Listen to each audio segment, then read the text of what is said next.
The bakery has 400 loaves of bread. The shelves are full, the ovens are still warm, and the man standing outside, 20 feet away, is hungry. He has money, she has bread.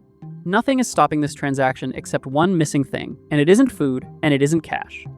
Let's figure out what it is. $1, sitting in a register. It isn't valuable because of the paper.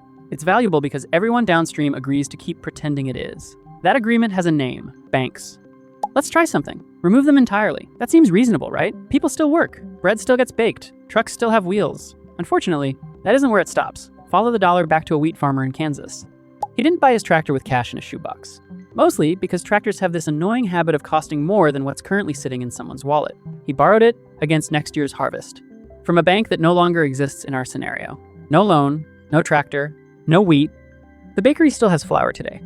But that shipment was the last one ever financed. Somewhere in Kansas, a field sits empty, because paying workers up front without a loan smoothing the gap is a bet almost nobody can make alone. The problem quietly moves. Different world. A hospital receiving doc, 3 states away, a nurse is counting insulin vials. Not worried about patients, yet worried about the invoice. The hospital paid with a letter of credit, a bank's promise that the money is coming. No bank, no promise, no shipment leaves the warehouse. Some procurement officer definitely saw this coming 3 weeks ago and got told to wait and see. Back to the bakery. Here's the paradox from the beginning explained. She has bread, he has cash. But her flour supplier won't take cash anymore, burned twice last week by currency nobody can verify without a clearinghouse. That verification is also a bank. So he wants a check, she has no way to cash it, a promise with nowhere to go. What should take 4 seconds now takes 4 days, if it happens at all, which creates the first workaround. A woman 2 counties over starts a ledger. Congratulations, humanity has invented a bank again.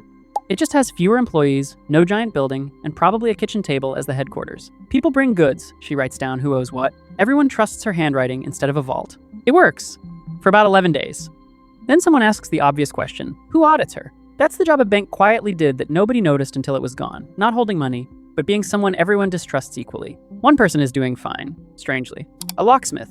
Everyone else is watching the economy collapse. This guy is wondering if he should hire extra workers because suddenly paranoia is a growth industry. He deals only in physical goods, paid on the spot, no invoices. While hospitals stall and bakeries barter, he's never been busier. Everyone suddenly wants their cash boxes reinforced. The man who needed banks the least is the only one who didn't notice they left. A shipping port.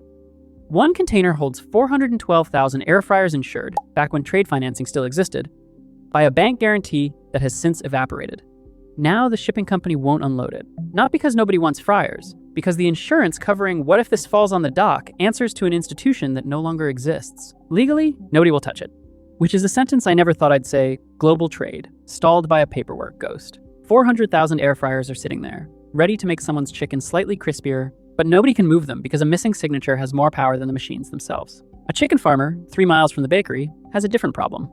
Feed costs money weekly. Nature, unfortunately, did not design chickens with a convenient pay-later option. Eggs sell monthly. That gap used to be invisible, bridged by a line of credit he never thought about. Now it's a canyon.